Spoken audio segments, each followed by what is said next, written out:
지난주에 그 프랑스에서 G7 정상회담이 이렇게 이루어진 거 뉴스 보도를 통해서 보셨죠? 근데 그 일본의 아베 총리가 한국도 공격하고 북한도 공격하고 이렇게 하면서 이제 자신의 그 이익을 추구하기 위해서 이렇게 행동하는 모습을 보면서 참 안타까움을 금할 수 없었는데, 더 재미있었던 것은 트럼프 대통령하고 이렇게 회담을 하면서 그러니까 애들 말로 개무시 당하고 있는 그 모습을 이렇게 봤죠. 그러니까 북한의 미사일 발사에 대해서 강력하게 제재해야 된다라는 식으로 트럼프 대통령한테 말하니까 나는 그렇게 그것에 동의할 수 없다 대놓고 그러고, 오후에는 트럼프 대통령이 일본이 중국에서 사야 될 옥수수를 이렇게 사주기로 결정했다고, 감사하다고 이렇게 하는데 뭐 몇천억 어치나 샀나 이렇게 생각했는데 그 방송에 보니까 8조 원어치를 샀대요. 그러니까 이 중국이 사야 될 옥수수를 다 이제 그 일본 아베한테 떠넘긴 거죠. 근데 이제 아베가 하는 말이 일본의 그 병충해 때문에 옥수수 농사가 망쳐서 어쩔 수 없이 사야 된다라고 해명을 했는데, 바로 그날 일본 언론에서 그렇지 않다, 오히려 더 작황이 좋다 이렇게 나오면서 일본 내에서도 아베에 대해서는 굉장히 그 비판하는 사람들이 많이 있는 것 같아요. 그래서 이제 트럼프가 아베를 그냥 면전에서 농락하고 있는 그런 모습, 또 트럼프에게 아양을 떨어서 미국이 한국과의 분쟁에서 자기 편을 들어달라고 하는 그 아베의 그 모습을 보면서 참 어떻게 보면 통쾌하기도 하고 씁쓸하기도 하고 이랬습니다. 아베가 그렇게 하고 있는 것은 그 과거의 식민지 지배, 다시 말하면 군국주의적인 국가로 다시 건설하고자 하는 그런 의도가 있기 때문에 그렇습니다. 그래서 이제 평화헌법을 개정을 해가지고 다시 군사적으로 무장을 하기를 원하는데, 이제 그 법을 고칠 수가 없기 때문에 어떻든 이제 북한이나 한국의 위협을 과도하게 포장을 해가지고 우리가 무장을 할 수밖에 없다라는 여론을 지금 이렇게 만들어 가고 있는 중이죠. 그러다 보니까 굉장히 무리수를 이렇게 두고 있는 것 같아요. 하나님께서 그런 것들을 또 적절히 잘 막아 주셔야 할 텐데, 좀 우리로서는 피해를 입었던 그런 우리로서는 좀 걱정이 되는 부분도 있죠. 그러나 일본에서는 양식 있는 사람들이 아베를 아주 질낮은 사람으로 이렇게 평가하고 있는 것을 보게 됩니다. 그러니까 거짓말장이 아베, 아무것도 믿지 않는다. 아베 자체가 가짜다. 아베는 숨을 내쉬듯이 거짓말을 한다. 라고 하는 그런 말들이 일본 내의 지식층에서도 이렇게 돈다고 합니다. 우리도 사실은 아베처럼 자기 이익만을 위하고 거짓말하면서 다른 사람을 이용하고자 하는 그런 사람들을 우리가 만나고 싶지 않죠. 질 낮은 사람하고 만나고 싶지 않습니다. 오히려 우리를 위로해주고 우리가 함께 할 수 있는 정서적인 공감대가 있는 그런 사람들과는 만남이 기대되고, 또 그런 사람을 자꾸 보고 싶지만 우리가 피하고 싶은 사람들은 굉장히 많은 거죠. 그러니까 겉과 속이 다른 사람, 또 인격적으로 좀 저급한 사람, 마음이 굽어져 있는 사람, 이런 사람들은 이렇게 언제 또 배반하고 갈지 모르니까 늘 어떻게 보면 만나면서도 경계하지 않을 수 없는 그런 상태가 되는 겁니다. 그러나 예수님을 믿는 사람들, 그 마음에 예수님을 모시고 있는 그런 사람들은 참으로 고상하고, 또 자기보다 다른 사람의 유익을 또 생각하고, 그래서 늘 그리스도의 그 향기가 바라기 때문에 민족과 신분과 또 지역을 떠나서라도 늘 만나고 싶고 또 교제하고 싶죠. 우리가 아무리 거룩해져서 성숙한 사람이 된다 할지라도 우리에게 계속해서 무례한 사람은 만나고 싶지 않을 겁니다. 불가피하게 만나야 된다고 할지라도 아주 되도록이면 짧게 만나고 업무적인 일만 처리하고 싶을 거예요. 그러니까 사람이 어떻느냐에 따라서, 그 사람이 어떻느냐에 따라서 늘 그 사람을 대하는 방법이나 그 환경이나 이런 것들이 차이가 날 수밖에 없죠. 국가의 지도자도 마찬가지입니다. 자질을 갖춘 사람들이 지도자로서 일을 해야만 그 국가가 평안하고 전반적으로 국격이 올라가게 되죠. 그러나 소인배가 권력을 잡게 되면 국민은 고통을 겪게 되고 국가의 위상은 추락하게 될 거예요. 그래서 아베 같은 사람이 한 20년 집권하면 일본이 망할 수도 있겠다, 이런 생각도 들 정도로 갈 수도 있을 것 같아요. 그래서 잠언 29장 2절에 보면 의인이 많아지면 백성이 즐거워하고 악인이 권세를 잡으면 백성이 탄식하느니라 라고 하는 말이 딱 어울리는 것 같아요. 그러니까 민주주의 국가라고 할지라도 국민들이 현명하지 못하기 때문에 어리석은 자들이 이렇게 여론몰이 해가지고 권력을 잡게 되죠.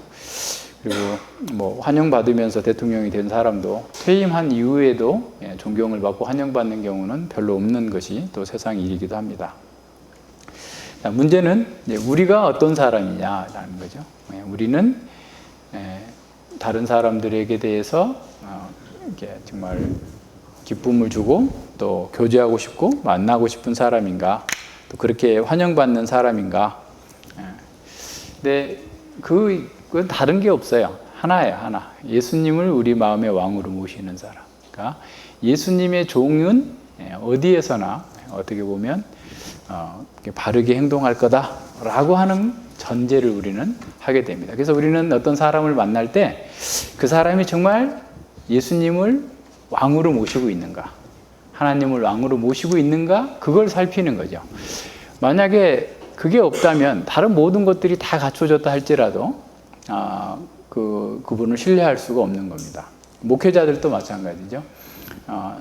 기독교 사역을 한다고 하면서도 결국은 자기 뜻과 자기 이익을 위해서 주님의 이름을 도용하고 빙자하는 경우가 많습니다. 사실 그런 사람은 아베보다 더 피하고 싶은 사람인 거죠. 그래서 오늘 우리 본문에서 이스라엘의 왕을 모신 이스라엘 백성들, 또 솔로몬, 그들이 갖고 있는 기쁨, 또 그들이 왜 기뻐하는지, 그리고 우리는 무엇을 기뻐하고 또 무엇을 사랑하는지, 또 어떻게 우리가 기쁨으로 충만케 될 수 있는지, 이 말씀을 통해서 볼 수 있습니다. 성전 건축이 완성되어서 이제 봉헌식이 이루어지는 이 장면은 사실은 구약 역사에서 가장 어떻게 보면 절정에 해당되는 단계입니다. 그러니까 구약의 에덴 동산에서 추방된 이후에 아브라함부터 시작해서 모든 언약의 정점이 지금 성전 봉헌식에서 절정을 이루고 있는 거죠. 그 솔로몬 기사 1장부터 11장까지 솔로몬 기사 중에서도 6장부터 9장 9절까지가 절정의 과정인데, 6장부터 9장 9절에서 이 마지막 단락에 어떻게 보면 그 8장 1절부터 9장 그 9절까지는 네 단락으로 나눌 수 있어요. 그러니까 그 1절부터 12절까지는 언약궤가 그 성전에 안치되면서, 그리고 그 봉헌식을 위한 또 그 배경 설명, 솔로몬의 그런 연설이 나오게 되고요. 22절로 53절까지는 솔로몬의 봉헌 기도이고, 54절로 61절까지는 백성들을 향한 축복과 권면이 나오고, 62절로 66절은 희생제사로 연합한 그 백성들이 성전의 낙성식에 참여하는 그런 기쁨을 기록하고 있습니다. 그리고 9장 1절로 9절에서는 하나님께서 솔로몬의 헌신과 기도, 또 백성들 그리고 성전 낙성식에 대한 하나님의 응답이 주어지고 있죠. 그래서 이 네 부분으로 나눠져 있는데 우리는 편의상 이렇게 두 부분으로 나눠서 볼 겁니다. 왜냐하면 그 내용상으로는 두 가지거든요. 왜냐하면 성전의 첫 번째는 1절로 21절까지가 성전에 좌정하신 그 왕의 통치로 인해서 주어지는 백성들에게 주어지는 그런 안식과 평강입니다. 다시 말하면 성전으로 말미암은 안식이 첫 번째 주제이고요. 두 번째는 그 22절로부터 이제 53절 또 뒤에까지 66절까지 다 합친다면 성전과 기도예요. 그러니까 성전의 핵심적인 그런 내용들이 나오는 거죠. 그러니까 성전에 좌정하신 왕께 백성들이 기도함으로써 백성들과 하나님과의 교제가 회복되어지는 과정들을 보여주고 있죠. 그래서 오늘은 그 첫 번째 단락인 1절로 21절까지 성전과 평강, 안식을 이렇게 같이 봅니다. 그리고 다음 주에는 성전에 자정하신 하나님께 향한 기도에 대해서 같이 공부하게 되겠습니다. 이 첫 번째 부분도 둘로 나눠질 수 있죠. 1절로 11절까지는 언약궤가 성전에 안치되는 장면이고 12절로 21절까지는 그 의미가 어떤 것인지를 솔로몬이 백성들에게 설명해 주고 있는 겁니다. 그리고 이제 하나님께 감사하는 내용이 나오죠. 그래서 이 장엄한 그 장면은 시편 24편에 영광의 왕이 들어가시리로다. 문들아 너희 머리를 들라 라고 했던 그 말씀이 다 여기에 합당하게 적합하게 구현되고 있는 모습을 보여지게 됩니다. 언약궤를 그 성전의 화려한 지성소에 안치하는 이 사건은 성전 건축의 대역사의 마지막을 장식하는 그런 활용점정과 같은 것이죠. 8장 1절에 성전 기물이 다 완공한 후에 그 상황에서 이어지는 거죠. 그래서 이스라엘 백성들의 지도자들을 다 부르는 거죠. 그러니까 솔로몬이 어떻게 보면 중앙 집권 체제로 각 지방의 관리들을 파송했다 할지라도 아직까지도 거기 각 지역의 지파들의 지도자들이 이렇게 영향력을 행사하고 있었기 때문에 모든 이스라엘 백성들의 지도자들을 다 같이 불러서 성전 낙성식을 위한 준비를 하고 있는 것을 보게 됩니다. 그래서 모든 이스라엘 백성들이 그 일에 헌신하고 참여할 수 있도록 기회를 주고 또 말씀대로 지난번에 이제 다윗이 처음에 언약궤를 잘못 다루었다가 고난을 당했었던 그런 일이 있었기 때문에 더 말씀에 철저하게 제사장과 레위인들이 그 일을 할 수 있도록 다 참여하게 된 겁니다. 성전 봉헌식이 7월에 있었다 그랬는데 이제 6장에 가서 보면 8월에 성전 기물이 이렇게 완성이 됐다라고 나오는데 그러면 그 기간이 어떻게 된 거냐라고 얘기하는 학자들이 다양한 의견들이 있는데 아마 1년 동안 준비했을 수 있죠. 이 거대한 성전 낙성식을 위해서 거의 11개월 이상 준비했다라고 보는 것이 제가 보기에는 그냥 편하게 볼 수 있습니다. 왜냐하면 초막절이 굉장히 중요하거든요. 그러니까 초막절이 이스라엘 백성들이 출애굽해서 광야에 있었던 삶을 기념하는 거죠. 초막을 짓고 나와서 기념하면서 이스라엘의 구원해 주신 하나님을 찬양하면서 뿐만 아니라 그때는 또 추수가 끝난 보리 추수가 끝난 상황에서 그와 함께 또 나누고 즐거워하는 축제하는 그런 시간들이었기 때문에 이 초막절에 하나님의 약속이 성취되어서 하나님의 안식에 들어왔다라고 하는 그 감사의 축제 기간 동안에 또한 하나님의 언약궤가 성전으로 들어가는 것은 아주 그 축제의 본래의 의도와 그 대미를 장식하는 아주 중요한 그런 행사였기 때문에 아주 지혜롭게 그 문제들을 해결했다고 봅니다. 3절로 그 5절에서 솔로몬과 제사장들이 중심으로 해서 질서 있게 그 행사가 진행되고 있음을 보여줍니다. 그러니까 민수기에서 주신 그 규례대로 언약의 그 성전 안에 있는 모든 기물들은 손으로 만질 수 없고 다 메고 이렇게 가는데 제사장의 지도를 받아서 원래는 고앗 자손이 메었는데 아마 이분 너무 신중하게 일을 처리하느라고 제사장들 또한 함께 그 일을 참여해서 한 것으로 이렇게 보입니다. 6절과 8절에서는 하나님 언약궤가 최종적으로 이제 지성소에 안치되었다라는 사실을 밝히고, 그리고 그룹과 천사들이 그 날개가 그 지성소 양쪽 벽까지 닿고 언약궤를 또 가리고 있었다라는 걸 보고, 또 채가 이렇게 길어가지고, 그러니까 채가 길어야 되는 이유는 언약궤에 닿으면 안 되기 때문에, 채가 뭔지 알죠? 그러니까 언약궤가 있으면 거기에 기둥을 꽂게 돼 있어요. 다른 모든 성전 기물들도 마찬가지입니다. 그 꽂은 그 채가 길어서, 왜냐하면 그래야 뭐 2명이든 3명이든 이렇게 메고 갈 때 닿지 않을 거 아니에요. 그래서 이제 그 채가 길어서 있었다는데, 오늘날까지라는 말이 또 좀, 그럼 이게 바벨론 포르기까지 있었는가라는 말은 아니고, 당시에 그 상황에 실제적이다, 실제로 언약궤가 지성소 안으로 들어갔다라고 하는 것에 대한 강조적인 표현으로 이해하면 됩니다. 그래서 이 언약궤 9절에서 언약궤 안에 두 돌판 외에 아무것도 없었다. 우리는 아닌데 아론의 쌍난 지팡이도 있었고, 이렇게 만나 항아리도 있었는데, 왜냐하면 히브리서 9장에 가면 또 그렇게 나오잖아요. 근데 실제로 그 본문, 민수기 본문이나 출애굽기 본문에 가면 지성소 안에 두었지 언약궤 속에 두는 것지는 않았어요. 그러니까 이제 그렇게 이해를 하고 있는 사람들이 많았었던 거예요. 이제 또 히브리서 본문에서도 히브리서 저자는 그게 들어가 있다라는 것에 대해서 말하고자 하는 게 아니라 지성소 안에 그게 있었다라고 하는 거고, 아마 이제 그 실로의 성소가 불타고 뭐 이렇게 저렇게 하면서 그게 다 사라졌겠죠. 그리고 실제로 언약궤 안에는 이 두 돌판만 있어요. 처음부터 두 돌판만 있었기 때문에 열왕기의 독자들이 그렇게 있는 것으로 오해했을 것 같아요. 그죠? 왜냐하면 지금 다 성전도 불타버렸고 587년에 불탄 이후에 지금 바벨론에 포로에 와 있는 사람들이 1차 독자잖아요.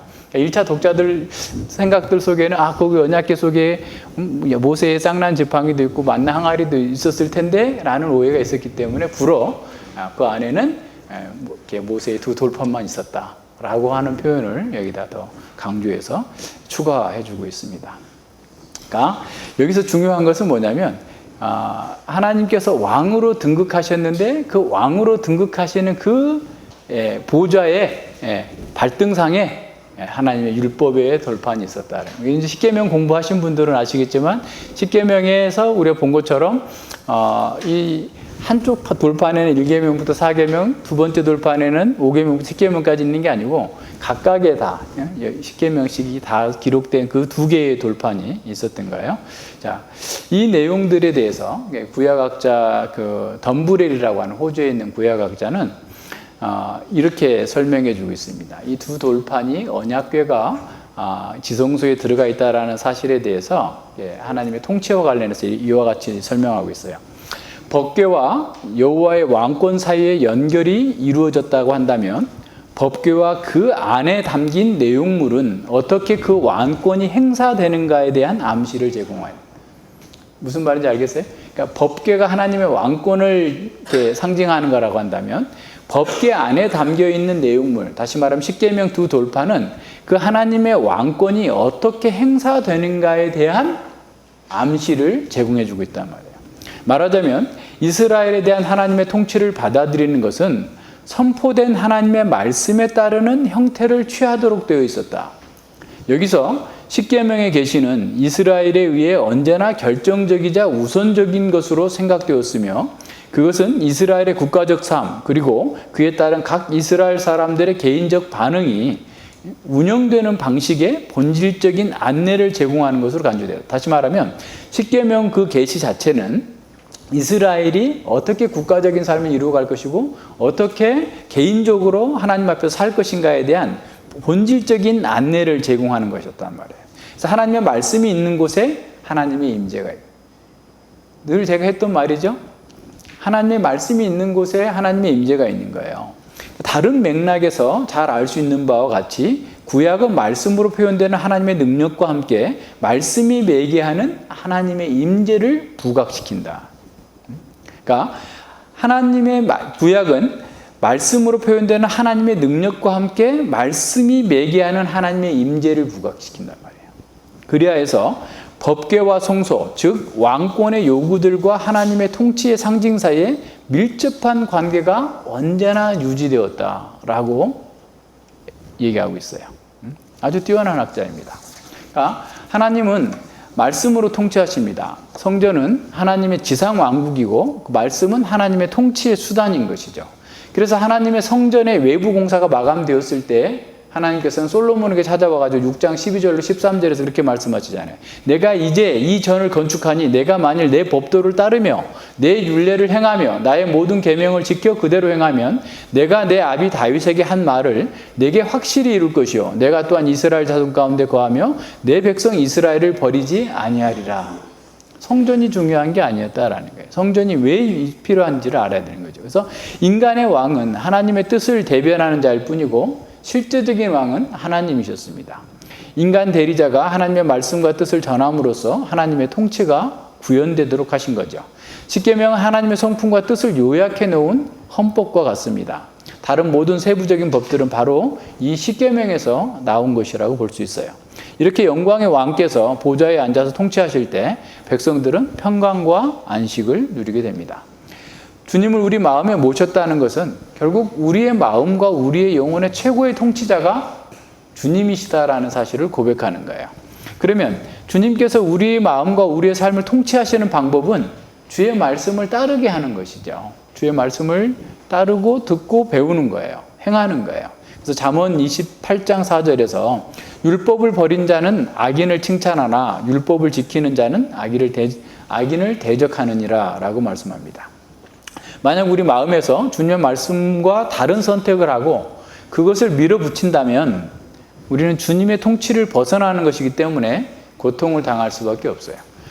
나는 고통을 안 당하던데 오히려 잘 되던데 라고 할 사람이 있을지 모르겠지만 이단들도 잘 되잖아요. 세상적으로 따지면. 그것 때문에 안심하면 안 돼요. 우리가 주의 말씀을 따르느냐 못 따르느냐는 자기가 기준이 아니에요. 하나님의 말씀에 비추어서 늘 자기를 살펴야 되는 겁니다. 아무리 상황이 나쁘고 또 조건이 불리하다 할지라도 우리가 주의 말씀을 따른다면 우리는 주님의 통치 안에 있기 때문에 평강과 안식을 누리고 기쁨 가운데서 그 모든 것들을 이겨낼 수 있어요. 그래서 우리가 환경이 문제가 아니라 우리 마음에서 주님의 통치, 주님의 주권을 받아들이고 있느냐, 이게 우리의 가장 큰 문제입니다. 자, 10절로 11절에 보면 언약궤가 지성소에 놓인 다음에 발생한 그 놀라운 광경을 보여주고 있습니다. 구름이 여호와의 전에 가득하고 제사장은 앞뒤를 분간할 수 없어서 더 이상 하나님을 섬길 수가 없었죠. 그래서 감히 어떤 활동도 할 수 없는 상태에서 돌아 나옵니다. 역대기 5장 11절로 14절에서는 그 언약궤가 그러니까 이제 보세요. 아주 수많은 제사들을 드려지면서 언약궤가 지금 지성소로 가고 있어요. 그러니까 지금 이스라엘의 축제를 한번 생각해 보세요. 예를 들면 거기에 10만 명 또는 20만 명 이상의 사람들이 지금 다 거기에 몰려와 있을 거예요.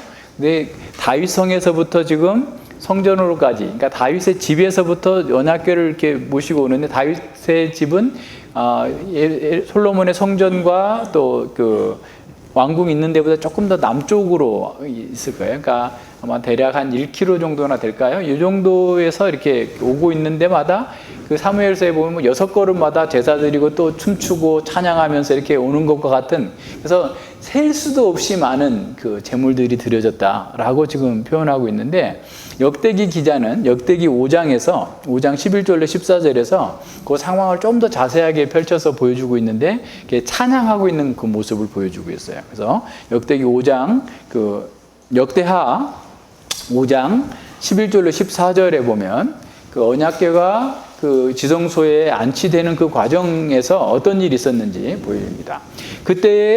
그때에는 제사장들이 그 반차대로 하지 아니하고 스스로 성결케 하고 성소에 있다가 나오매. 그죠? 그러니까 원래는 24 반차대로 제사장들이 돌아가면서 성소 안에서 섬기는 일을 했어야 되는데 지금 워낙 크고 규모가 크고 많은 일들이 있어야 되기 때문에 모든 제사장들이 다 동원돼 가지고 지금 함께 그 일을 하고 있다라는 표현입니다. 노래하는 레위 사람 아삽과 헤만과 여두둔과 그 아들들과 형제들이 다 세마포 옷을 입고 단 동편에 서서, 제단이 있는 그 동편에 서서 수금과 비파와 재금과 비파와 수금을 잡고 또 나팔 부는 제사장 120인이 함께 서 있다가 나팔 부는 자와 노래하는 자가 일제히 소리를 발하여 여호와를 찬송하며 감사하는데, 나팔 불고 재금 치고 모든 악기를 울리며 소리를 높여 여호와를 찬송하여 가로되 선하시도다 그 자비하심이 영원히 있도다 하매, 그때 여호와의 전에 구름이 가득한지라. 제사장이 그 구름으로 인하여 능히 서서 섬기지 못하였으니 이는 여호와의 영광이 하나님의 전에 가득함이었더라 그랬어요. 그러니까 이 나팔을 부는 것은 새로운 시대의 도래를 얘기하는 거고 하나님의 영광을 찬양하는 거고, 그리고 모든 백성들의 찬양을 인도해 나가는 상황이죠. 그래서 이런 상황들 속에서 하나님의 법궤가, 언약궤가 이제 그 지성소에 안치되고 있는 그런 상황을 보게 됩니다. 그러니까 영광의 왕께서 지상의 성전의 보좌에 좌정하시는 그런 상황 속에서 모든 이스라엘 백성들이 기뻐하고 즐거워하며 여호와를 찬양하고 있는 그런 장면들을 이렇게 묘사해주고 있는 거죠. 그래서 여호와의 영광의 왕께서 보좌에서 좌정하셔서 통치하심으로써 백성들에게 평강과 은혜와 안식이 베풀어지고 있는 상황을 보게 됩니다. 이는 온 세상이 놀라고 사실 즐거워해야 될 그런 사건이죠. 그래서 하나님은 자신의 임재를 성전에 가득한 영광의 구름을 통하여서 모든 사람들이 볼 수 있도록 가시적으로 보여주신 겁니다. 자, 우리에게도 마찬가지예요. 만약에 우리의 공동체 안에 주님이 거하신다면 우리는 주의 말씀을 우선은 경외함으로 받는 거예요. 그러니까 말씀을 받는 것이 하나님께서 우리 안에 계시다라고. 그러니까 말씀이 바르게 선포되어져야지 하나님께서 계시는 거고, 그 말씀을 경외함으로 받는 것 속에서 하나님의 임재를 우리는 경험할 수 있는 거죠. 그래서 칼빈 선생님은 이렇게 말씀했습니다. 말씀을 듣지 않으면 누구도 거칠 수 없다. 그러니까 왜 맨날 말씀을 공부하라고 하는지 이거 나오잖아요. 하나님의 통치는, 하나님의 안식은 하나님의 말씀을 구현하는 것 속에서 이루어지는데, 말씀을 공부하지 않고서 어떻게 그 일이 이루어지겠어요? 말씀을 듣지 않는 사람, 하나님의 말씀에 순복할 의지가 없는 사람은 하나님의 백성이 아니에요. 스가랴 8장 3절에 보면 종말에 있게 될 그 회복된 공동체에 대해서 말씀하고 있는데, 나 여호와가 말하노라 내가 시온에 돌아왔은즉, 시온에 돌아왔은즉 예루살렘 가운데 거하리니 예루살렘은 진리의 성읍이라 일컫겠고 만군의 여호와의 산은 성산이라 거룩한 산이라 일컫게 되리라 그랬어요. 하나님께서 돌아온, 그러니까 지금 어떻게 보면 피폐한 그 이스라엘 백성들 속에 종말에 하나님께서 다시 이스라엘 백성들 사이에 오신다면 그 예루살렘, 그 이스라엘 백성들은 진리의 성읍이라 일컬게 될 거예요.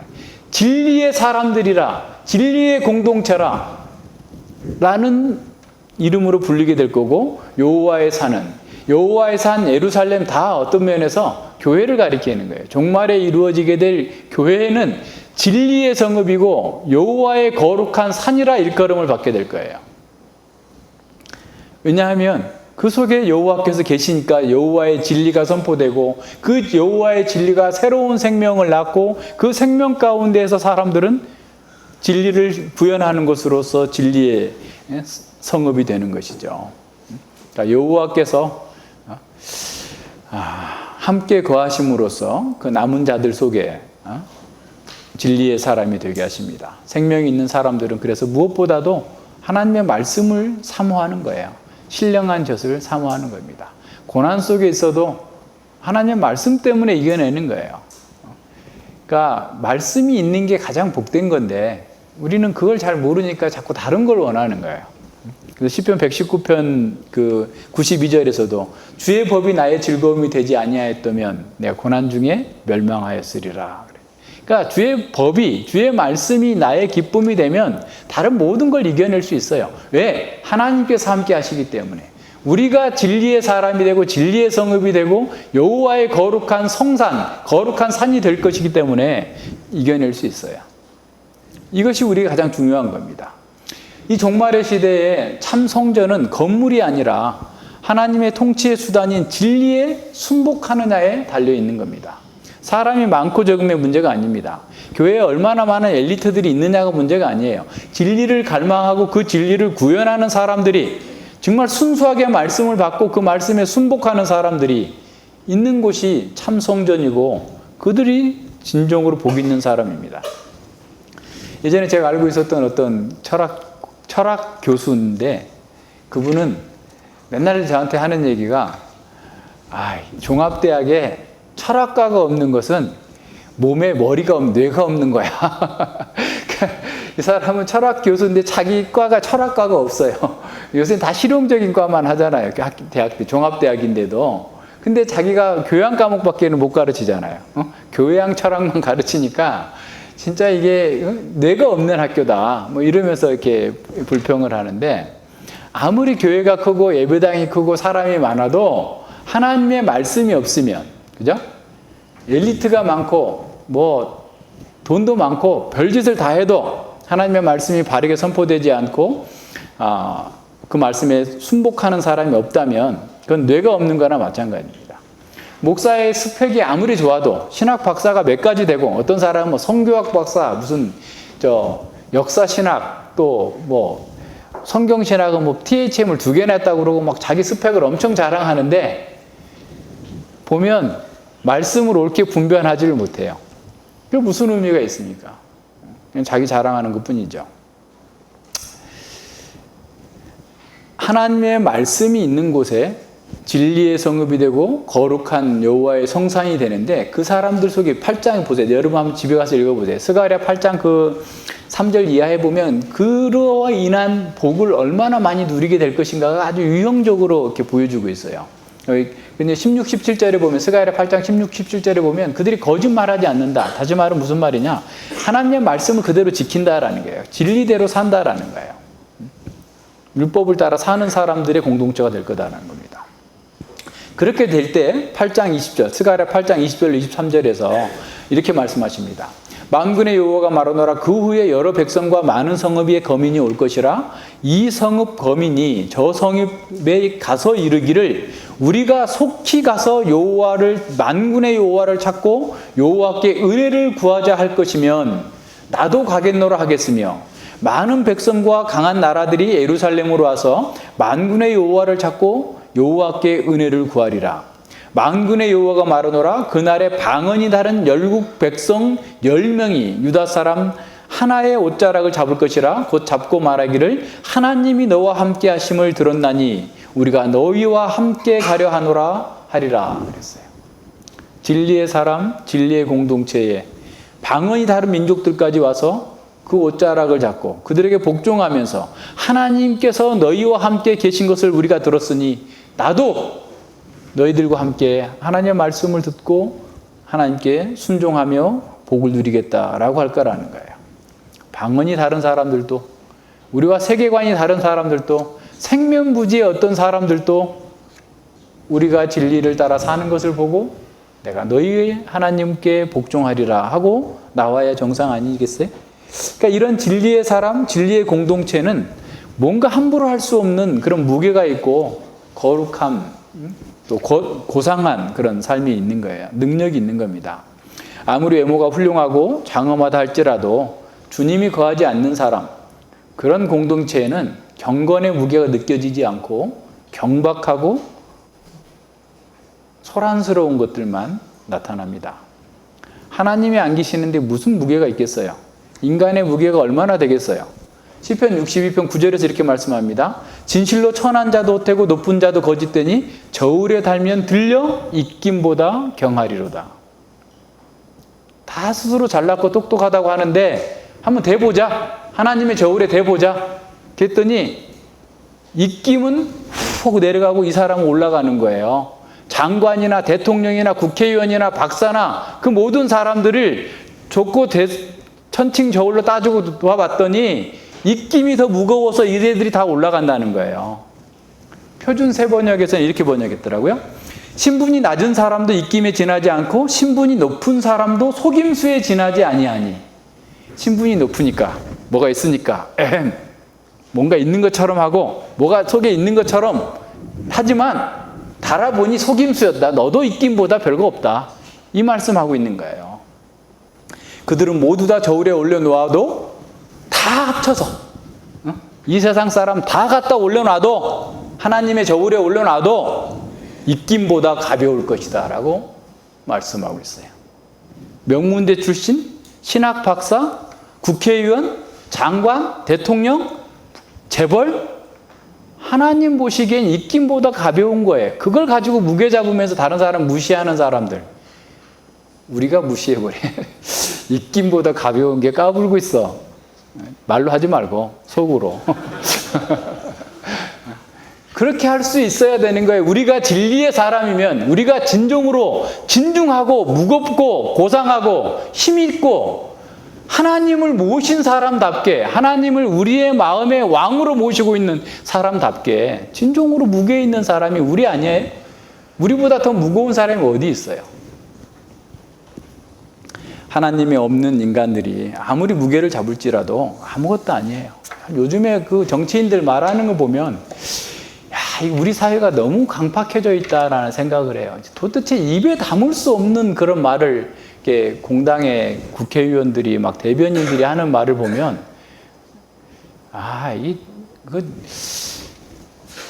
참. 그 지도자들이 그렇게까지 얘기할 필요 없잖아요. 근데 왜 그렇게 하겠어요? 사람들이 자꾸 자극적인 거를 이게 원하니까 그런 거 하겠죠. 그렇게 가면 안 됩니다. 우리는 정말 하나님을 우리 안에 모시고 있는 사람들이기 때문에 정말 주님의 뜻에 따라서 정말 무게 있게 진중하게 다른 사람들로부터 가벼운 취급을 당하지 않을 정도로 우리가 잘 살아야 됩니다. 솔로몬은 하나님께서 그 성전에 실제로 거주하신다는 말을 피하기 위해서 하나님의 이름이 거하는 곳이다라고 이렇게 표현합니다. 2번씩이나 계속 표현하고 있는데 그 13절에 보면 내가 참으로 주를 위하여 계실 전을 건축하였사오니 라고 할 때 그 계실이란 말이 높은 곳, 높은이라는 뜻이거든요. 높은 집을 지었으니 라는 말인데 이 제불이라는 이 말은 어떻게 보면 항상 그 초월적인 어떤 또 지상과 관련해서도 굉장히 큰 의미를 이렇게 가지고 있는 그런 상황을 보여주는 거죠. 그러니까 어떻게 보면 하나님의 내재적인 그런 하나님, 그렇다고 해서 우리가 함부로 하면 안 되고 하나님은 초월적인 하나님이시다라고 하는 것을 이렇게 보여주고 있어요. 그러니까 우리는 솔로몬의 그 연설을 통해서 하나님께서 왜 성전에 오셔서 이렇게 뭐랄까요, 그 보좌에서 다스려야만 하는가라고 하는 사실을 우리는 이렇게 배울 수 있습니다. 그러니까 인간이 에덴 동산에서 범죄함으로써 죽어버려서 하나님께서 여인의 후손을 통해서 구원하실 거다라는 약속을 주셨죠. 그래서 하나님께서는 아브라함과 다윗의 후손을 통해서 그 메시아를 보내시겠다고 약속하셨고, 그 아들을 통해서, 다윗의 아들을 통해서 성전을 세우시고 하나님의 통치를 드러내시기로 작정하셨다. 지금 솔로몬이 한 얘기를 지금 제가 하고 있는 거예요. 그래서 하나님께서 함께 하실 때만 어떤 면에서 에덴 동산에 그런 축복이 주어지는 겁니다. 이 말은 왜 자꾸 하냐면, 그러니까 하나님과 환경과 우리의 안식과 축복은 다 하나로 연결되어 있어요. 이걸 우리는 자꾸 이렇게 분리하게 되면 기독교로부터 벗어나는 거예요, 사실은. 그러니까 이번에 이제 찾다 보니까 그게 더 분명하게 드러나는 것 중에 하나가 그 출애굽기에 보세요. 출애굽기에 보면 그 성전에 대한 그 대략적인 개관이 쭉 나오고 난 다음에 25장부터 쭉 성전에 대해서 얘기가 나오죠. 그리고 이제 그 마지막 때 가서 안식일 준수 계명이 딱 떨어집니다. 근데 그러자마자 또 범죄하죠. 32장에 가면. 그리고 35장에 가서 다시 이제, 그러니까 보세요. 성막을 건축하는 거예요. 성막을 어떻게 만들어라라고 하면서 쭉 말씀하신 끝에 안식일 준수에 대한 계명이 나오고, 그 다음에 이제 범죄 사건 나온 다음에 35장 이후에 성막이 실제적으로 건축되는 그 과정들이 나타나는데, 그 과정 바로 직전에 또 안식일 계명의 준수가 나와요. 그러니까 결국은 출애굽기 문맥 속에서도 안식과 성막은 하나로 연결되어 있는 거예요. 그러니까 에덴 동산이 낙원이었었던 것은 하나님께서 그곳에 계신 거예요. 성전 삼고 계셨기 때문에 그런 거예요. 그러니까 인간이 하나님을 왕으로 모시고 하나님과 함께 있는 그곳 자체가 안식이 있는 거예요. 그래서 성전 그 속에서 성전과 안식은 아주 밀접하게 하나로 연결되어 있고, 사실은 성막과 안식일이, 어떤 학자는 그렇게 말해요. 성막과 안식일이 하나의 실제를 두 가지 다른 측면에서 말하고 있는 거다. 통찰력이 있는 표현이에요. 그러니까 성막, 안식, 그게 하나다라는 거예요. 그런데 그것을 누리는 방식을 두 가지 측면을 보여주고 있다라는 거예요. 이해하시겠죠? 그래서 안식을 상실해버린 인간에게 다시 안식을 회복시켜 주시는 하나님의 언약이 솔로몬의 성전을 통해서 성취되고 있음을 보여주고 있는 거예요. 이게 지금 솔로몬이 한 얘기입니다. 출애굽이라는 얘기를 2번씩이나 반복한 이유가 거기에 있어요. 그래서 성전은 인간의 총체적인 문제가 어디에 있는지를 보여주고 있어요. 성전이 아름다운 것은 인간이 할 수 없는 일을 할 수 있도록 만들어주는 거예요. 인간이 아무리 노력해도, 인간이 최선을 다해서도 할 수 없었던 그 일을, 불가능했던 그 일을 성전 안에서만 가능한 거예요. 죄사함이 가능하고 하나님을 만날 수가 있고, 하나님께로 오는 말씀을 듣고 그 말씀을 따라 삶으로써 안식을 누릴 수 있는 것, 그것이 성전 안에서만 가능한 겁니다. 성전만이 죽음과 사단의 권세 아래 있는 인간에게 참된 안식과 평강을 주시는 겁니다. 성전 안에서만 영원한 생명이 흘러나오는 거예요. 그래서 성전이 없다면 이 세상은 악과 죽음만이 왕노릇하는, 고통과 절망과 허무만 남아있는 그런 세상이 되었을 거예요. 성전만이 인류가 고대하는 안식과 행복을 줄 수 있는 것이에요. 성전이 없다면 이 세상은 태양이 없는 것과 똑같은 상황이 된 거예요. 모두가 다 흑암뿐이고 절망뿐이고 죽음뿐인 세상이 되었을 뿐입니다. 솔로몬은 좀 그걸 보여주고 있어요. 성전인 교회는 여전히 부족하고 연약합니다. 그래서 그 교회를 업신여긴다면, 교회의 성도를 업신여긴다면 그거는 하나님의 성전을 더럽히는 것과 같아요. 더럽혀진 성전이 파괴되는 것처럼 성전인 교회를 더럽히는 사람 또한, 공동체 또한 파괴될 겁니다. 성전에서 말씀이 나오고 그 말씀 안에서 안식할 수 있었던 것처럼 교회 강단으로부터 흘러나오는 하나님의 말씀을 통해서 우리는 안식을 누릴 수 있습니다. 바울 사도는 교회를 또는 성전과 동일시하면서 어떤 공간적인 방식으로 교회에 대해서 가르치는 것을 굉장히 좋아했습니다. 그래서 교회는 하나님의 성전으로 거룩한 영역이다. 따라서 교회를 분열시키는 것은 성전에 대한 모독이나 다름없다라고 선언하고 있어요. 고린도전서 그 6장에서도 그렇고 그 11장에서도 사실은 같은 문맥입니다. 그러니까 성찬과 관련해서 교훈을 할 때도 교회가 하나님의 성전이라는 것을 인식하지 못하고 이렇게 자기끼리끼리 이렇게 돌아다니는 거. 부자는 부자들끼리. 왜냐하면 그 당시 상황은 고린도 교회의 예배적 상황은 종들은 일하고 와야 될 거 아니에요. 그러니까 늦게 오는 거예요. 그러니까 종들이 우리처럼 뭐 주일날 쉰다 이런 게 없으니까 주일날도 일하는 거예요. 일하니까 빨리빨리 주인들 먹을 거 뭐 자기 할 거 탁 해놓고 와서 보니 부자들은 다 먹고 그냥 취하고 이렇게 있고, 그래서 자리도 앉을 자리도 없고 이렇게 되면서 이 사람들이 부끄럽게 된 거예요. 종이었던 크리스찬들이 부끄러움을 당하게 되는 이런 상황 속에서 그렇게 하면 안 된다라는 거예요. 그걸 이렇게 가르치는 문맥 속에서 주어지는 겁니다. 그래서 어쨌거나 우리는 하나님의 말씀 안에서 교회를 다 같이 거룩하게 연합되고 하나가 되고 서로 연약함을 받아주면서 하나님의 뜻을 이루어 나가야 되는데, 자기하고 다르다는 것을 가지고 자꾸 분열시키고 이렇게 하게 되면 이건 하나님의 교회를, 성전을 허는 것과 같은 아주 중대한 죄라는 사실을 깨달아야 됩니다. 그래서 교회는 성전이기 때문에 이런 모든 면에서 하나님의 방식과 하나님의 뜻을 잘 분별하면서 따라 나갈 수 있어야 돼요. 그것이 교회가 온전하게 세워져 나가는 방식입니다. 그래서 연약하니까 무시해도 되고, 또 뭐 크니까 또 거기엔 또 두려워하고, 힘의 논리가 교회 안에 들어와 있으면 안 됩니다. 늘 말씀 안에서 나가야 돼요. 자, 열왕기 8장은 하나님께서 성전에서 백성들의 예배를 받으시고 기도를 들어주시며 중보자들을 통해서 말씀을 백성들에게 주신다는 사실을 우리에게 보여줍니다.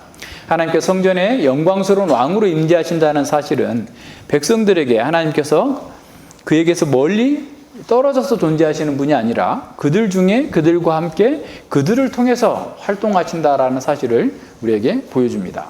이제 솔로몬이 계속 얘기하고 있는 것은 뭐냐면, 왜 이스라엘 백성들이 하나님을 왕으로 모셔야 되는가? 그래서 그 왕으로 모신 이스라엘 백성 가운데서 하나님께서 성전에서 영광의 구름으로 나타나신 그 이유가 뭔가? 그 당위성, 성전 건축의 당위성, 그것도 그 의미가 어디에 있는지를 이렇게 교훈하면서 여호와를 송축하라, 먼저 여호와를 찬양하라라고 얘기합니다. 왜냐하면 여호와께서 이 약속하신 바를 다 이루셨기 때문이다라는 겁니다.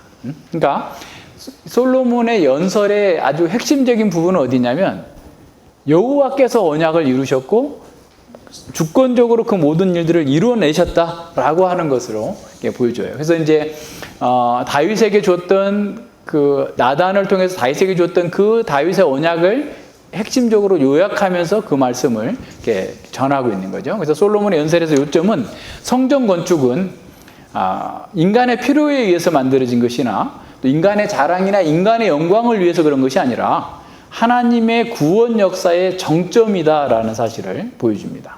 그래서 출애굽 사건을 2번씩이나 16절과 21절에서 이렇게 반복해서 보여주고 있어요. 그러니까 다시 말하면 출애굽의 구원사의 절정이 뭐냐? 목표는 뭐였느냐? 하나님께서 하나님의 백성들과 함께 계시면서 자신의 영광을 나타내시고 그 백성들은 하나님과 함께 복을 누리도록 하기 위한 거다라는 거예요. 그러니까 출애굽의 목적은 단지 노예에서 해방되어서 자유를 누리는 것에 그치는 것이 아니라 오히려 하나님께서 그들과 함께 하시면서 진정한 왕이 되셔서 그분의 계명과 말씀을 따라서 그 백성들이 참된 자유와 안식을 누리는 제사장과 왕으로 살도록 하는 것이 목표였다라는 사실을 보여주고 있어요.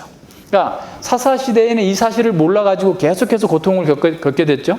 그러니까 자신의 정체성, 자신의 삶의 목표를 알지 못하면 흐릿하게 되면 소견에 오른 대로 따라가는, 눈에 보이는 게 좋은 것을 따라가는 거예요. 그래서 지금 이렇게 화려하고 아름다운 성전을 지어놓고 야, 우리가 이렇게 멋있는 나라야, 우리가 이렇게 잘났어 라고 하면서 자기 영광을 추구하게 되면 잘못될 것이기 때문에 솔로몬은 이 위대한 성전의 건축과 그 역사적 의미가 어디에 있는지, 하나님의 언약이 성취되었고 하나님의 은혜 가운데서 우리를 다스리기를 원하셔서 우리를 구원하셨으니 딴 생각하지 말고 성전에서 주어지는 그 말씀을 따라서 사는 것으로 너희가 안식을 누릴 수 있다라고 하는 사실을 보여주고 있는 겁니다. 하나님께서 어떤 이방 신들처럼 어디 계실 곳이 없어가지고 성전을 지으라고 한 것이 아니라 오히려 하나님께서는 출애굽한 이후에 어느 도시에서 누구에게나 나의 집을 지으라고 말한 적이 없다라고 말씀하십니다. 오히려 다윗을 택하셨고 그래서 다윗을 통해서 이스라엘 백성들이 잘 다스려지기를 원했는데 다윗이 그 하나님을 위하여서 사랑하고 하나님께 헌신되어서 성전을 짓겠다고 했지만 하나님께서는 그것을 기뻐 받으시고 다윗에게 아니라 다윗의 자식인 자신에게 그 일을 하게 했다라고 지금 솔로몬은 얘기하고 있는 겁니다. 이 솔로몬은 평강의 사람이에요. 안식의 사람입니다. 역대상 22장 9절에 보면 이렇게 나옵니다. 한 아들이 내게서 나리니 저는 평강의 사람이라 온순한 사람이라 내가 저로 사면 모든 대적에게서 평강하게 하리라. 그 이름을 솔로몬이라 하리니 이는 내가 저의 생전에 평안과 안정을 이스라엘에게 줄 것임이라 이렇게 말씀합니다. 평강의 사람, 온순한 사람이라는 말은 이시메누아라는 히브리어인데 다시 말하면 안식의 사람이라는 뜻이에요. 근데 얼마나 보세요. 안식의 사람이 하나님께서 안식할 성전을 지어요. 그러니까 성전을 안식의 집, 안식의 장소로 불려주고 있는데 놀라운 연관성이 있는 겁니다. 솔로몬이라 이름 자체에서도 평강의 사람이라는 말이 있죠. 샬롬이 있어요.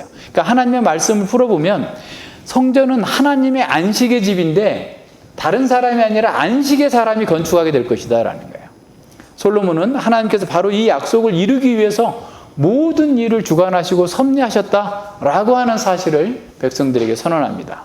그래서 솔로몬은 과거 이스라엘 역사의 핵심을 정리하면서 현재 이루어진 성전 건축은 모두가 다 하나님의 약속이 성취된 것이기에 하나님께 영광과 찬양을 돌려드리라 라고 선언하고 있어요.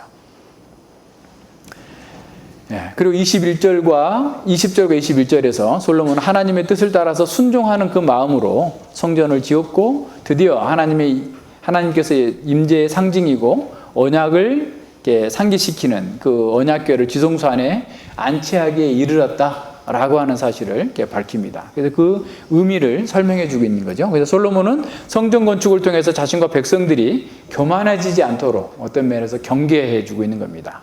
이 모든 것은 인간의 유용이나 인간의 영광을 위한 것이 아니라 하나님의 주권과 하나님의 영광을 위한 것이고 모든 과정 또한 하나님의 주권적인 통치 아래서 이루어졌다라는 사실을 강조합니다. 따라서 하나님의 백성은 왕이신 하나님의 임재를 환영하면서 그분의 말씀과 뜻에 순종하기로 결단해야 된다라는 사실을 가르치고 있어요.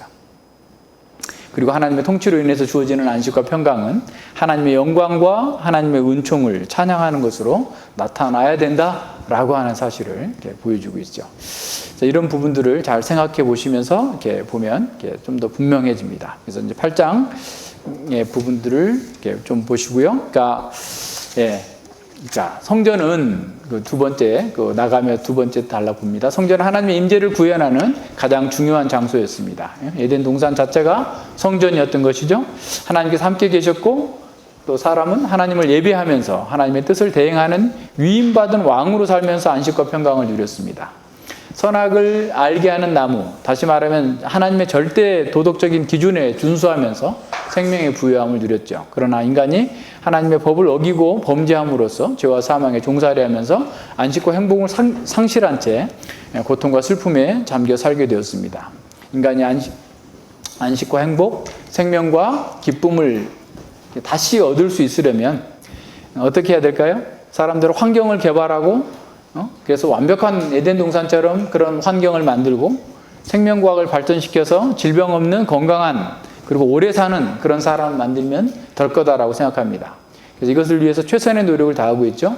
하지만 그 모든 것이 다 갖추어져 있는 사람들도 아무 질병 없이 건강에 살아온 사람들도 허무에 굴복하면서 행복에 목말라 합니다.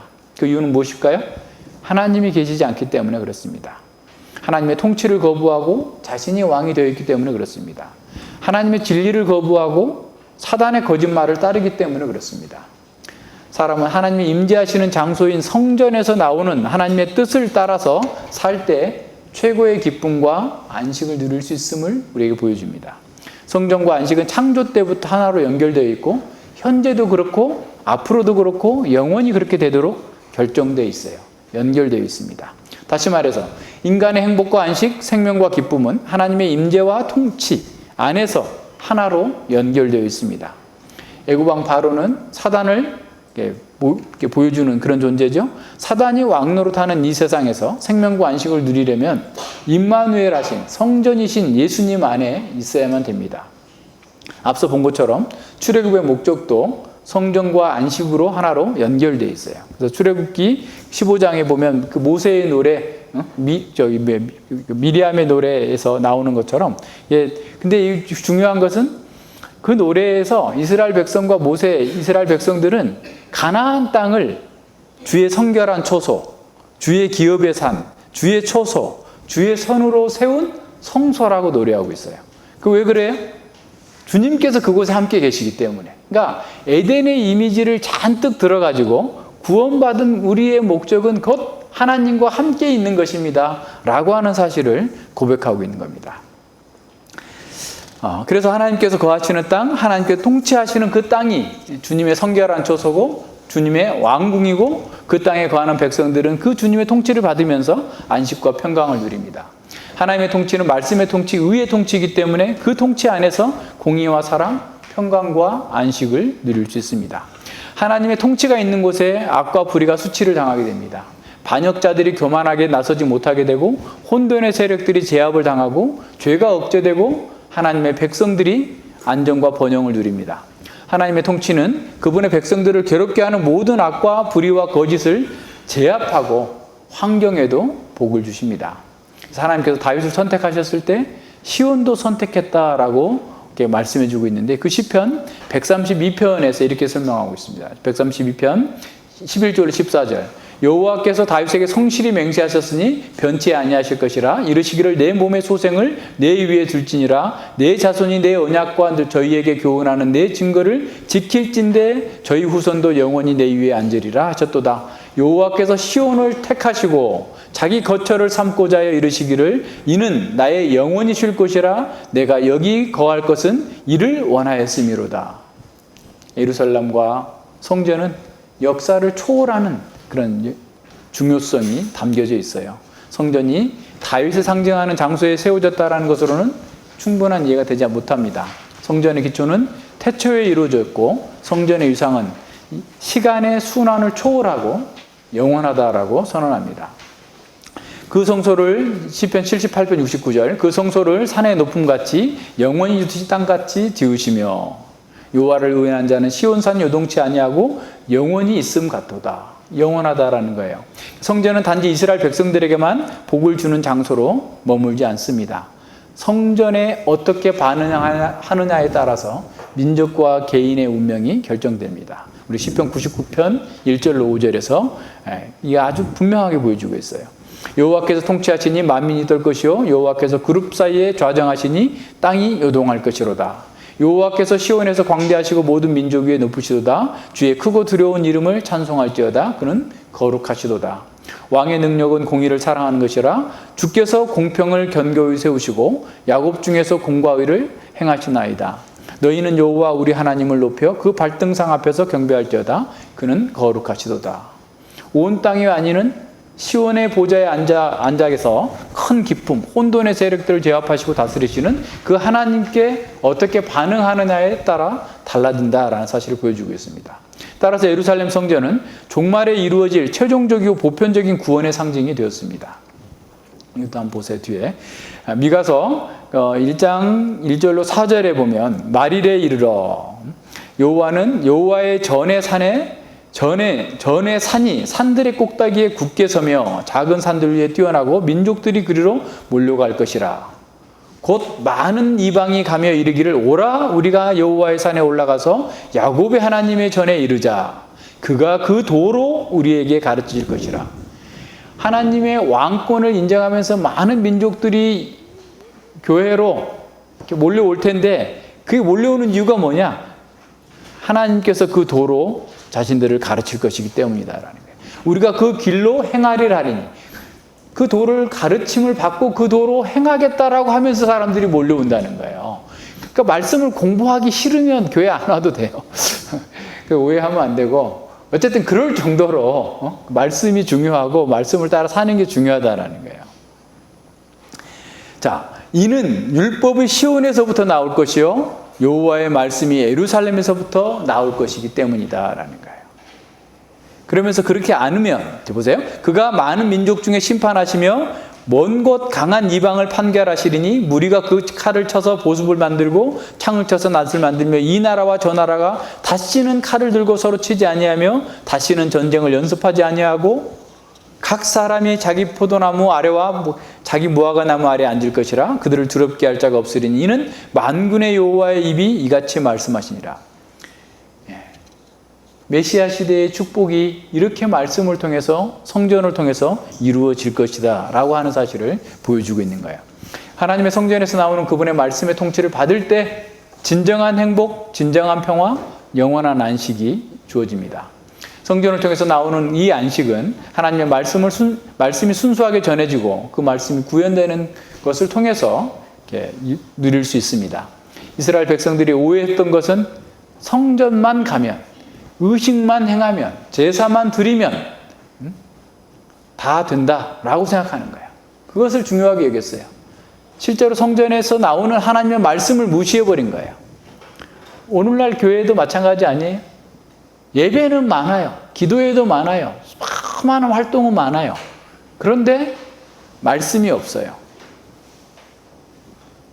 성전은 자동적으로 복과 안식을 주는 기계장치가 아닙니다. 성전이 중요한 이유는 그 성전에서 말씀으로 통치하시는 하나님께서 계시기 때문에 그렇습니다.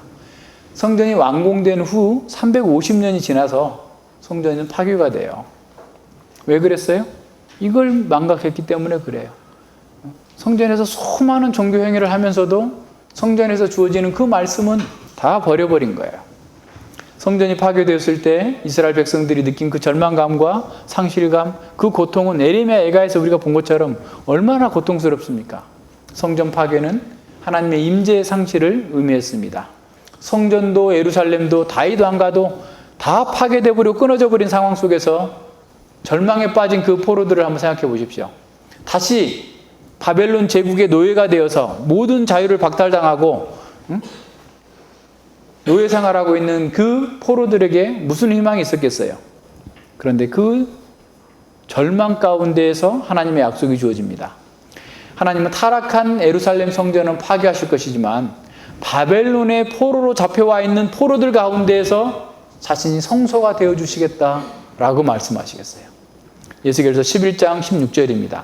그런즉 너는 말하기를 주 여호와의 말씀에 내가 비록 그들을 멀리 이방인 가운데로 쫓고 열방에 흩었으나 그들이 이른 열방에서 내가 잠깐 그들에게 성소가 되리라. 잠깐 메시아가 다시 올 때까지 그들의 성소가 돼서 그들과 함께 하실 거다라고 약속하십니다. 아무리 웅장하고 아름다운 건물의 성전이라 할지라도 하나님의 말씀이 무시되는 곳에서는 하나님께서 거하실 수 없습니다. 그래서 종교 행위는 무성하지만 말씀을 무시하면서 하나님의 통치를 거부하였던 사람들을 하나님께서 버리셨어요. 주전 587년에도 그랬고 주 AD 70년에도 마찬가지입니다. 하지만 이방 나라의 포로가 되어서 지렁이처럼 노예 노동에 시달리면서 고통 속에서 눈물에 젖은 빵을 먹고 있었던 그 포로 중에서도 하나님의 말씀을 갈망하는 그 사람들에게 하나님께서 함께 하셔서 그들을 성소 삼으시겠다라고 약속하신 거예요. 여기에 우리의 소망이 있어요. 여기에 하나님의 은혜와 긍휼이 나타납니다. 하나님은 사람들의 요모가 아니라 그 사람들이 하나님의 말씀을 얼마나 사모하고 있는지, 그리고 그 말씀을 사모하는 사람들과 함께 거하시기를 기뻐하십니다. 복음서 저자들은 예루살렘에 예수님의 지상생애의 마지막 시기에 가장 많은 자료들을 집중해서 기록해 주고 있어요. 근데 그 중에 주목할 것은 예루살렘에 입성하시는 예수님의 기사예요. 예수님은 적어도 최하로 잡아도 공생의 3년 기간 동안에 예루살렘을 10번 정도는 방문했을 거예요. 이스라엘의 3대 절기마다 갔잖아요. 어렸을 때도 아빠, 엄마 손잡고 예루살렘에 그 절기 때마다 갔는데, 예루살렘에 사람들이 모여들고 있는 그 절기에 이스라엘의 위대한 스승으로 오신 분이 가서 가르치지 않았겠어요? 그러니까 최소한 10번을 갔다고 볼 수 있어요.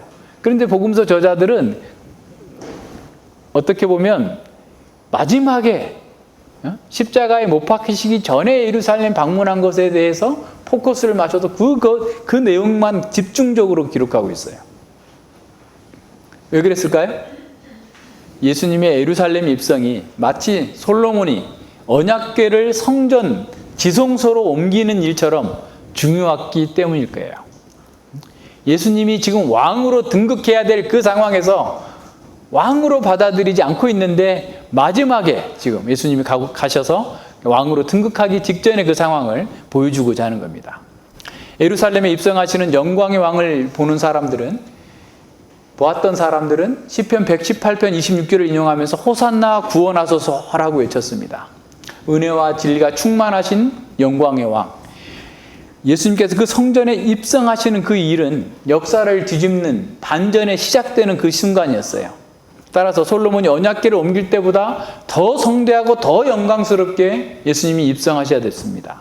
그러나 예수님은 스가랴서 예언한 대로 겸손하게 나귀를 타셨고, 당시에 힘과 기득권을 가진 자들에게는 거부를 당하셨어요.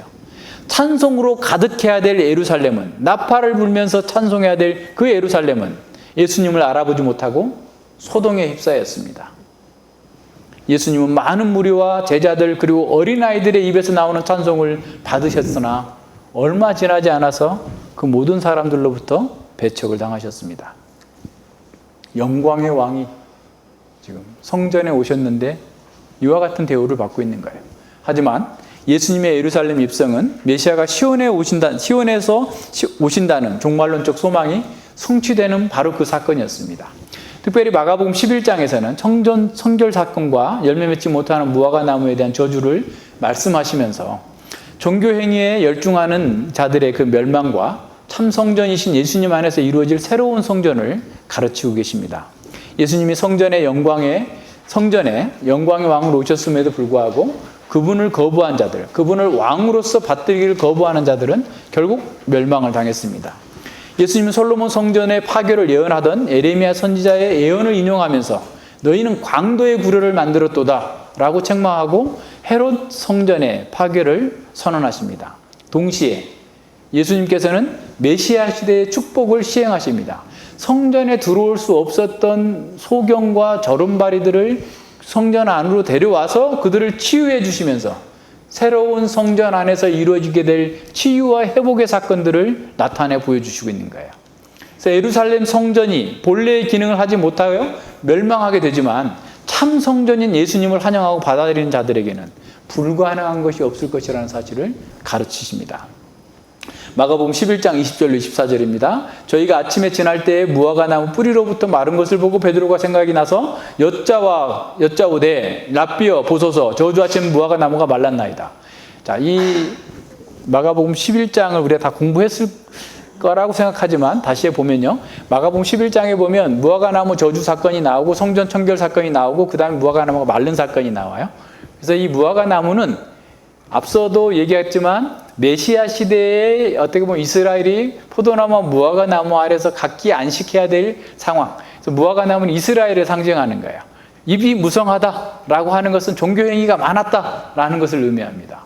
그런데 그 열매를 얻지 못해 주께서 원하시는 왕께서 원하시는 열매를 맺지 못하는 그 무화과 나무를 저주하시고 성전 청결하면서 다 들었고 그들을 강도의 굴을 만들었다라고 하는 그런 상황 속에서 무화과 나무가 죽은 상황을 보면서 베드로가 질문한 거예요. 자, 그 상황 속에서 예수님께서 이렇게 말씀하시는 거예요. 예수께서 대답하여 저희에게 이르시되 하나님을 믿으라. 내가 진실로 너희에게 이르노니 누구든지 이 산더러 들리어 바다에 던지우라며 그 말하는 것이 이룰 줄을 믿고 마음에 의심치 아니하면 그대로 되리라. 그러므로 내가 너희에게 말하노니 무엇이든지 기도하고 구하는 것은 받은 줄로 믿으라. 그리하면 너희에게 그대로 되리라.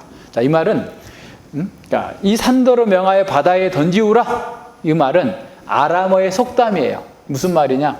불가능한 일이다라는 거예요.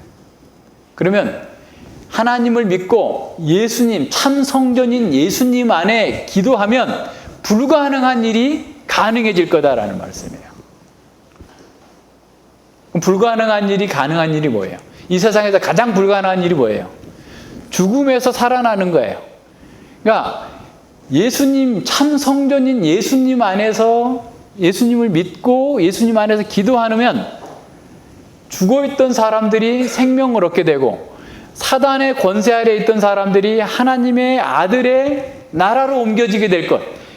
이 인간으로서는 불가능한 일. 아까 처음에 얘기했죠? 성전이 있어야 되는 이유가 사람으로서는 할 수 없는 일을 해내는 것이 성전이에요. 그 일이 이루어지게 될 것이다라고 약속했고 그것을 우리가 경험하고 있는 거예요. 우리 속에 죽음이 더 이상 우리를 어찌할 수 없고 우리가 생명 안에서 그리스도 안에서 새로운 삶을 사는 거예요. 이 기적을 불가능한 일을 세상의 돈으로도 그 무엇으로도 할 수 없었던 그 생명을 얻는 그 기적이 예수님 안에서 참 성전 되신 예수님 안에서 이루어지고 있는 거예요. 자, 죽음에서 생명으로 옮겨진 우리가 주님을 모시고 있는 성전이라는 증거예요. 우리가 생명이 있다면 우리가 교회이고 우리가 하나님의 참 성전 안에서 있는 겁니다. 더 중요한 것은요, 다음 주에 또 잠깐 나오겠지만 예수님께서 죽으실 때 성전 휘장이 확 찢어졌어요. 그리고 그 누구도 아닌 로마의 백부장이 이는 참으로 하나님의 아들이었도다 라고 신앙 고백을 합니다. 야, 놀라운 일이에요. 자, 그런데 그 동물 성전이 헤롯 성전이 제거가 되고 정말 이제 새로운 성전이 이루어졌는데 그 첫 번째 신앙 고백자가 로마 군대의 백부장이었다는 거예요. 이 로마 군대의 백부장은 로마인은 이방인은 성전에 발을 디딜 수 없었어요. 그래서 사도 바울을 모함했던 자들이 저 녀석이 바울이 이방인을 성전에 데리고 들어갔다라고 고소를 했잖아요. 그런데 지금 예수님의 구원 사역 첫 번째 십자가로서 이루신 그 구원 사역의 첫 번째 혜택을 받는 사람이 누구냐? 이방인이에요. 얼마나 놀라운 일입니까? 근데 이게 솔로몬의 기도에 나타나요. 열왕기상 8장 41절로 43절에 보면 또 주의 백성 이스라엘에 속하지 아니한 자 곧 주의 이름을 위하여 먼 지방에서 온 이방인이라도 저희가 주의 광대한 이름과 주의 능한 손과 주의 펴신 팔의 소문을 듣고 와서 이 전을 향하여 기도하거든 주는 계신 곳 하늘에서 들으시고 무릇 이방인이 주께 부르짖는 대로 이루사 땅의 만민으로 주의 이름을 알고 주의 백성 이스라엘처럼 경외하게 하옵시며 또 내가 건축한 이 전을 주의 이름으로 일컫는 줄을 알게 하옵소서. 이방인들의 구원의 시대가 도래하게 된 겁니다. 예수님은 솔로몬 성전보다 크고 웅장했던 그 그 헤롯 성전을 버리셨어요. 종교 행위는 많고 화려했지만 만왕의 왕을 거부한 자들은 영원한 안식을 상실하게 되었습니다. 하지만 영광의 왕을 믿고 그분 안에서 새롭게 태어난 사람들은 새 성전이 되었습니다. 이는 학개가 말한 이보다 더 큰 영광이 주어질 거다라고 하는 그 학개 선지자의 예언, 스가랴의 선지자의 예언이 성취되는 사건입니다. 지금도 성전에서 하나님의 말씀이 나오고 그 말씀을 통해서 하나님의 통치가 실현되고 있습니다. 그래서 그 백성들은 복을 누리고 있어요. 안식을 누리고 있어요. 수고하고 무거운 짐진 자들이 예수님의 멍에를 매면서 안식과 평강을 누립니다. 예수님의 멍에를 맨 자들에게만 행복과 기쁨과 평강이 있습니다. 예수님 안에서 하나님의 통치를 누리고 치유와 기쁨과 즐거움을 누립니다. 구약 백성들은 자원하여서 율법을 행하고자 했을지라도 실패할 수밖에 없었지만 이제 성령 안에서 우리 주님의 말씀을 듣고 행할 수 있는 능력이 우리에게 주어졌어요. 우리는 주님의 자녀이기에 주님의 말씀을 신령한 젖으로 받기를 갈망합니다. 우리는 주님의 말씀으로 우리의 마음이 연단을 받아서 선악을 분별하며 주의 통치를 기뻐하며 즐거워하면서 순복하는 사람이 되었어요. 교회는 성전의 돌들로 주님과 연합되어 있을 뿐만 아니라 교회 자체가 성전의 돌이라고 표현하고 있죠. 에베소서에서. 그래서 다른 그리스도인들과도 깊이 연합되어 있습니다.